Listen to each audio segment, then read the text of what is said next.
So hello student what's up and we are back with our new video. मेरा नाम मोहित शर्मा और आप देख रहे हो मेरा channel explainer Agnihotri. And now we are going to start our new chapter carbon and its compound and this is the part of the miniature series. तो मैं आपको बता दूं बेसिकली कि आपके जितने भी केमिस्ट्री के पार्ट थे साइंस के क्लास 10 के बोर्ड के, उसका लास्ट पार्ट है। तो चलिए शुरू करते हैं चैप्टर को भी और जल्दी से खत्म करते हैं 15 से 20 मिनट में इसको भी।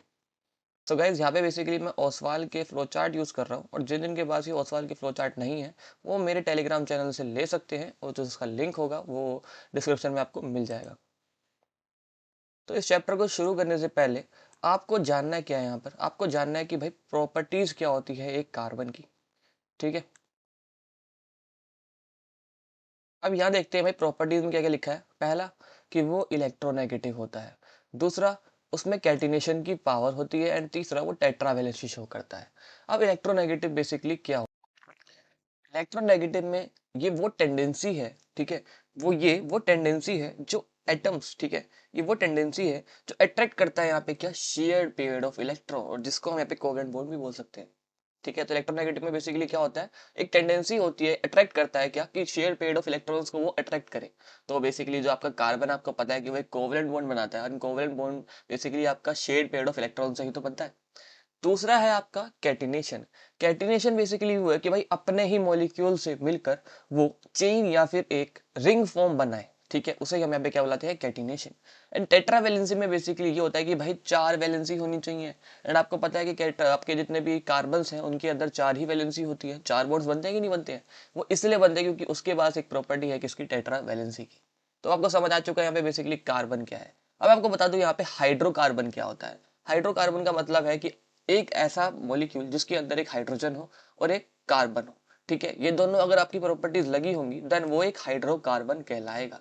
एग्जांपल में इथेन हो गया, मिथेन हो गया, प्रोपेन हो गया, ठीक है, ये सारे के सारे बेसिकली क्या है, आपकी हाइड्रोकार्बन्स कंपाउंड है। अब यहाँ पे बात कर लेते हैं भाई कि ऑर्गेनिक कंपाउंड्स के टाइप्स क्या क्या है। ठीक है, देखो पहला टाइप क्या है आपका यहाँ पे, असाइक्लिक और ओपन। अब ये असाइक्लिक क्या है भाई, असाइक्लिक का मतलब ये होता है कि भाई वो एक साइक्लिक कंपाउंड नहीं बना रहे हैं, ठीक है, वो बेसिकली चेन फॉर्म बना रही है। क्या बना रही है, चेन फॉर्म। अब मैं आपको बता दूं भाई चेन फॉर्म बेसिकली कौन बनाता है यहाँ पे, जो आपके सैचुरेटेड हाइड्रोकार्बन्स होते हैं जिनके पास सिर्फ सिंगल बॉन्ड होता है। ठीक है, अब ये जो मैंने ऊपर आपके यहाँ पे लिखा हुआ है एल्केन, ठीक है, उसका देखो ये फॉर्मूला याद कर लेना, ये बेसिकली जर्नल फॉर्मूला है आपका एल्केन का, CnH2n+2। ठीक है, अब यहाँ पे देखो आपको मैं बता दूं कि जब भी आप इस फॉर्मूले का लगाओगे ना, यहाँ पे जो n की वैल्यू होती है 1 से लेके इनफाइनाइट तक जाती है। आपने यहाँ पे 1 लगाया तो बेसिकली क्या बन गया, CH4 बन गया। 2 लगाया तो वो C2H6 बन गया। 3 लगाया तो वो C3H8 बन गया। ठीक है, इनके नाम भी आपको याद करने पड़ेंगे। देखो जब भी आपका सिंगल बॉन्ड आता है ना तो लास्ट में उसके इथेन एन आता है, एन ग्रुप, ठीक है, तो वो बेसिकली क्या बनेगा, methane, ethane, propane, butane, pentane, hexane, heptane, octane, nonane and decane. ठीक है, आपने बेसिकली इसको ऐसे भी याद कर लेना, जिनको ऐसे कंफ्यूजन होती है बहुत ज़्यादा। आपने मैथ्स में बहुत सारे पॉलीगन्स पढ़े हैं कि नहीं पढ़े हैं, पढ़े हैं ना। ट्राइंगल को छोड़ के आगे कौन सा होता है आपका, क्वाड्रिलेटरल, क्वाड्रिलेटरल को भी नहीं, आपका बेसिकली पेंटागन। ठीक है, तो यहाँ पे देखो आप फिफ्थ वाले को क्या बुलाते हैं, यहाँ पे पेंटेन बुलाते हैं कि नहीं बुलाते, ऊपर का हेक्सागन, हेक्सागन की जगह यहाँ पे हेक्सीन बुला रहे हैं कि नहीं बुला रहे हैं, हेप्टागन, हेप्टेन बुला रहे हैं कि नहीं बुला रहे हैं। ठीक है, लास्ट में आपको क्या लगाना है, वहाँ पे एन लगाना है गोन की जगह। ठीक है, तो यहाँ पे आप बेसिकली समझ चुके हैं यहाँ पे क्या एल्केन ग्रुप कैसे बनते हैं।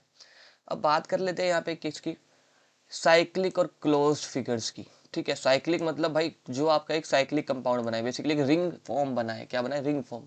एरोमेटिक कंपाउंड्स लाइक आपका बेंजीन हो गया। बेंजीन कैसे बनता है गाइस,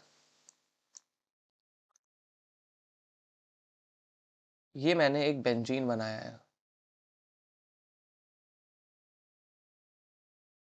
ये आपका एक बेंजीन है, डबल बॉन्ड भी लगा दिया मैंने इसमें। ठीक है, या फिर एक साइक्लो हाइड्रोकार्बन, एग्जांपल में साइक्लोप्रोपेन।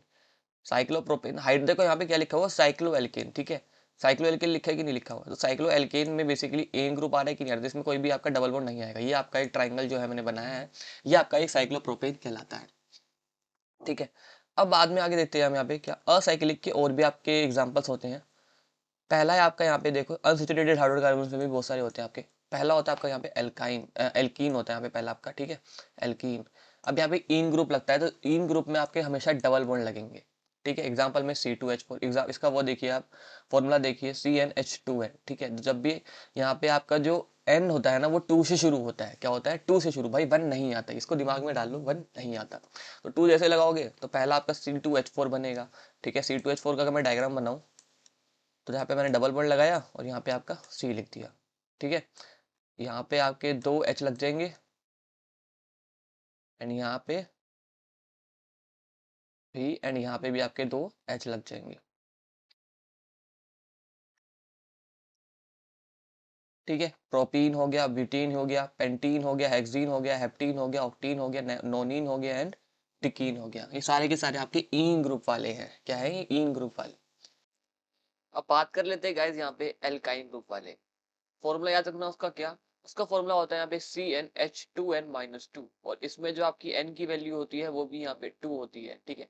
तो बेसिकली यहाँ पे आपके ट्रिपल बॉन्ड लगते हैं। यहाँ पे देखो मैं यहाँ पे जैसे क्या बना रहा हूँ, ट्रिपल बॉन्ड बना रहा हूँ, ठीक है। ट्रिपल बॉन्ड लगेंगे यहाँ पे, और ट्रिपल बॉन्ड जैसे लग जाएंगे ना, और आपने देखा होगा इसका नाम क्या है, एल्काइन, ठीक है। तो लास्ट में आपका सब में यहाँ पे आइन ग्रुप आएगा, लाइक इथाइन, ठीक है, propyne, butyne, pentyne, hexyne, heptyne, ठीक है, ऑक्टाइन, नोनाइन एंड डिकाइन, ठीक है। और इसका जो फॉर्मूला होता है वो क्या होता है, CnH2n-2। इसमें आप n की वैल्यू 2 डालो तो क्या बन जाएगा ये, C2H2 × 2 - 2 होगा कि नहीं होगा, वो कितना होता है बेसिकली 2 × 2 - 2 बेसिकली 2 होता है कि नहीं होता, ठीक है। तो बेसिकली क्या बन रहा है यहाँ पे, वो इथाइन बन रहा है C2H2, ठीक है गाइस।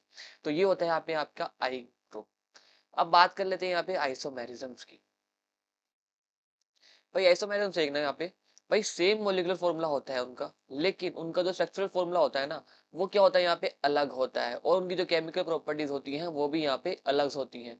उनको बुलाते हैं हम यहाँ पे आइसोमर्स, और इस पूरे फिनोमिना को बुलाते हैं हम यहाँ पे आइसोमेरिज्म, ठीक है। एग्जाम्पल में मेरे पास एक ब्यूटेन था C4H10, जब उसकी सिंगल चेन होती है ना तब वो बनता है यहाँ पे N ब्यूटेन। जब मैं उस सिंगल चेन से एक CH3 ग्रुप को नीचे डाल दूंगा, ठीक है, तो वो बन जाएगा तुम्हारा आइसोब्यूटेन। पेंटेन में अगर मैं यहाँ पे इधर लगा दूं एक CH3, जैसे मैंने यहाँ पे CH3 लिखा, तो वो आपका N पेंटेन बन जाता है गाइस। क्या बन जाता है? N pentane. देन अब आपको समझ आ चुका होगा यहाँ पे कि आइसोमेरिज्म क्या है। अब बात कर लेते हैं यहाँ पे फंक्शनल ग्रुप की, ठीक है। सबसे पहले देखो यहाँ पे आपको ना IUPAC की उर्वम आनी चाहिए। MCQ में आपके बोर्ड्स के कल का जो पेपर होगा 20 तारीख का, उसमें आपसे यहाँ पे इंटरनेशनल IUPAC की फुल फॉर्म पूछ सकते हैं, तो ऑब्वियसली आपको ये याद होनी चाहिए। ये आपकी फुल फॉर्म क्या होती है गाइस, वो होती है international union of pure and applied chemistry, ठीक है। कुछ आपके फंक्शनल ग्रुप होते हैं, इनको आपको याद करना बहुत ज्यादा इंपॉर्टेंट है अगर आपको ऑर्गेनिक केमिस्ट्री समझनी है तो।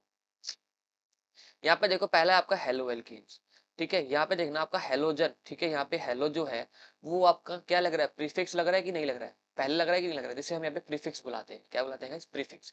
एग्जाम्पल में आपके हेलोजन ग्रुप्स कौन कौन से होते हैं? क्लोरीन हो गया, फ्लोरीन हो गया, ठीक है। जब भी आपका एक हाइड्रोकार्बन में हेलो ग्रुप लगेगा ना तो उस हम यहाँ पे क्या बुलाएंगे, हेलो एल्केन बुलाएंगे। लाइक क्लोरीन लग गया तो आप उसे क्या बुलाओगे यहाँ पे, क्लोरो एल्केन। क्या बुलाओगे guys? Chloro alkane, chloro ethane, chloropropane, chlorobutane, ठीक है। ऐसे नाम, ऐसे नेमिंग करनी है आपको इनकी। अब आपका आता है अगला एल्कोहल ग्रुप। क्या आता है गाइस? Alcohol group. लास्ट में देखो इसका ओवल लगा है तो ये आपका बेसिकली क्या है, सफिक्स है। क्या है गाइस? सफिक्स। आपके फंक्शनल ग्रुप जो भी है यहाँ पे OH ग्रुप है, यहाँ पे फंक्शनल ग्रुप, जब भी ये किसी हाइड्रोकार्बन में लगेगा ना तो उसका नाम लास्ट में जाके ओल लग जाएगा। उसमें क्या लग जाएगा गाइस? ओल। एग्जांपल में इथेनॉल, मिथेनॉल, प्रोपेनॉल, ऐसे, ठीक है। उसके बाद आता है यहाँ पे आपका एल्डिहाइड। एल्डिहाइड में लगता है आपका Al ग्रुप लास्ट में, सफिक्स में आपका Al ग्रुप लगता है। एग्जांपल में आपका मिथेनॉल, इथेनॉल, प्रोपेनॉल, ऐसे, ठीक है। CHO इसका फंक्शनल ग्रुप होता है। फिर आता है यहाँ पे आपका कीटोन ग्रुप, ठीक है। कीटोन ग्रुप में लास्ट में आपका नॉन ग्रुप लग जाता है, ऑन ग्रुप। लाइक एग्जांपल में आपका इथेनॉन, प्रोपेनॉन, ब्यूटेनॉन, ऐसे नेमिंग इनकी हो जाती है। फिर आता है यहाँ पे आपका कार्बोक्सिलिक एसिड। कार्बोक्सिलिक एसिड में यहाँ पे ओइक एसिड लगता है सब में, like ethanoic acid, propanoic acid, butanoic acid. Ester में आपका लगता है यहाँ पे एल्काइल एल्कोनोएट। क्या लगता है गाइस? एल्काइल एल्कोनोएट। ऐसे इथाइन, इथायोनेट, ठीक है। ऐसे नाम इनकी करनी है आपको यहाँ पे। अब अगला देखते हैं यहाँ पे क्या, एस्टेरिफिकेशन। एस्टेरिफिकेशन एंड सफोनिफिकेशन बहुत ज्यादा इंपॉर्टेंट है कल के पेपर के लिए। क्या पता इसमें से क्वेश्चंस आ जाए, तो इनको अच्छे से करके जाना गाइस। इसमें सबसे पहले देखना है यहाँ पे क्या, आपका एस्टेरिफिकेशन क्या होता है, जब भी कोई ऑर्गेनिक एसिड ना रिएक्ट करता है यहाँ पे अल्कोहल से रिएक्ट करेगा with the presence of acid catalyst, तब ना बिल्कुल फ्रूटी सी स्मेल आएगी, जिसे हम यहाँ पे क्या बुलाते हैं गाइस? एस्टर बुलाते हैं, ठीक है, क्या बुलाते हैं, एस्टर। अब आपका एस्टर यहाँ पे परफ्यूम में भी यूज होता है, ठीक है गाइस, किसमें यूज होता है, परफ्यूम में। उस प्रोसेस को हम क्या बुलाते हैं यहाँ पे, एस्टेरिफिकेशन। यहाँ पे देखो CH3COS था कि नहीं था, ये आपका बेसिकली क्या है, ऑर्गेनिक एसिड ही तो है ना। एंड CH3 2H5OH क्या है यहाँ पे, एल्कोहल है कि नहीं है, एल्कोहल है। यहाँ पे हमने H2SO4 एक कैटलिस्ट लिया, एक एसिड लिया, ठीक है, एक एसिड कैटलिस्ट लिया कि नहीं लिया, ठीक है। बना के यहाँ पे CH3COOC2H5, ये है आपका यहाँ पे एस्टर एंड वाटर, ठीक है। सपोनिफिकेशन में हम यहाँ पे बेसिकली सोप मेकिंग करते हैं। सोप मेकिंग में जब भी हम सोप करेंगे ना, तो साथ में हमें उसकी क्या मिलेगा यहाँ पे गाइस, एल्कोहल मिलेगा गाइस, क्या मिलेगा, एल्कोहल।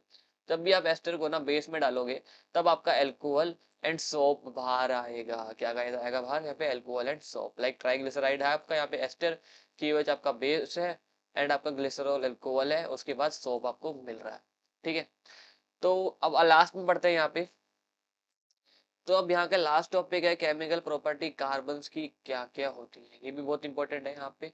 सबसे पहले आता है यहाँ पे सब्स्टिट्यूशन रिएक्शन। सब्स्टिट्यूशन में बेसिकली क्या होता है, हम सब्स्टिट्यूट कर रहे हैं उस वैल्यू को, क्या कर रहे हैं, सब्स्टिट्यूट। लाइक इधर देखो, CH4 था मेरे पे, ठीक है, उसमें मैंने बेसिकली क्या डाला, क्लोरीन डाल दिया, Cl2 डाल दिया, ठीक है, Cl2 गैस, सनलाइट दिया। अब यहाँ पे हम सनलाइट इसलिए देते हैं, हमें ना बेसिकली यहाँ पे यूवी लाइट चाहिए होती है, क्या चाहिए होता है, यूवी रेस। यूवी रेस से बेसिकली यहाँ पे सब्स्टिट्यूशन रिएक्शन पूरी होती है गाइस, क्या होती है, पूरी होती है। एग्जाम्पल में CH4 लिया, तो अब बेसिकली जो हाइड्रोजन होगा ना, वो क्या करेगा, यहाँ पे क्लोरीन आपको यहाँ पे सब्स्टिट्यूट कर देगा हाइड्रोजन को, और हाइड्रोजन क्लोरीन के साथ HCl बना देगा, एंड यहाँ पे CH3Cl बन जाएगा गाइस, क्या बन जाएगा, CH3Cl, ठीक है। अब बात कर लेते हैं ऑक्सीडेशन की। यहाँ पे देखो आप, ऑक्सीडेशन में बेसिकली होता क्या है, जिनको डेफिनेशन पता है, एडिशन ऑफ ऑक्सीजन और रिमूवल ऑफ हाइड्रोजन। तो यहाँ देखो, यहाँ पे पहले एक O लगा हुआ था, एंड बाद में यहाँ पे 2 O हो गए कि नहीं हो गए, तो एडिशन हो रहा है कि नहीं हो रहा है ऑक्सीडेशन का, मतलब यहाँ पे रिएक्शन का। इथेनॉल से बेसिकली क्या बन रहा है, वो एक इथेनोइक एसिड बन रहा है, ठीक है, विद द हेल्प ऑफ या तो KMnO4 याद कर लो, या फिर K2Cr2O7 याद कर लो, ये जो एसिडिक होता है, इनमें से आप एक भी लिखोगे आपको नंबर मिल जाएंगे। अब बात कर लेते हैं यहाँ पे कंबशन रिएक्शन की। कंबशन रिएक्शन में आपको ये जानना है सबसे पहले तो, कि बेसिकली कंबशन होता क्या है। कंबशन बेसिकली क्या होता है, इसको जानना, जब भी आप किसी चीज को जलाओगे ना with the help of oxygen, ठीक है, क्या जिस भी चीज को जला रहे हो आप with the help of oxygen, आपको उसमें एनर्जी मिल रही है, देन वो क्या कहलाता है, कंबशन कहलाता है। यहाँ देखो, आपने CH4 लिया, with the help of oxygen लिया, इनको जलाया, आपको CO2 मिला, H2O मिला, लेकिन आपको यहाँ मिली है हीट एंड लाइट। और हीट और लाइट क्या है, बेसिकली वो भी एक एनर्जी की फॉर्म होती है गाइस, क्या होती है, एनर्जी की फॉर्म होती है। लास्ट देखते हैं यहाँ पे एक reaction, chemical property, chemical reaction. अगर आपको यहाँ पे एक अनसैचुरेटेड हाइड्रोकार्बन को ना, ये आपका अनसैचुरेटेड हाइड्रोकार्बन है, इसको अगर आपको यहाँ पे सैचुरेटेड हाइड्रोकार्बन में कन्वर्ट करना है, देन आपको यहाँ पे लगाना पड़ेगा निकल और पलेडियम, ठीक है, in the presence of hydrogen gas. जैसे ही आप इसको ऐसे करोगे ना, तो एक अनसैचुरेटेड हाइड्रोकार्बन आपका सैचुरेटेड हाइड्रोकार्बन में बदल जाएगा, ठीक है गाइस, क्या हो जाएगा, बदल जाएगा। यहाँ पे जो आपकी H2 गैस होती है ना, ये जाके यहाँ पे ऐड हो जाती है यहाँ पे, ठीक है, और जो आपके सिंगल डबल बॉन्ड था, वो यहाँ पे कन्वर्ट हो जाता है सिंगल बॉन्ड में। तो ये थी आपकी सारी की सारी केमिकल प्रॉपर्टीज इस चैप्टर की, एंड आई होप कि आपको ये चैप्टर समझ आ चुका होगा। यही था इस चैप्टर में, ज्यादा कुछ था नहीं इसमें बेसिकली। अब बात कर लेते हैं, आपको अगर इनकी सारी की सारी PDF चाहिए, तो आपको मेरे टेलीग्राम चैनल पे मिल जाएगी, और ऐसे ही सपोर्ट करते रहिए एक्सप्लेनर नहीं होती चैनल को। So good bye and all the best for your board exam.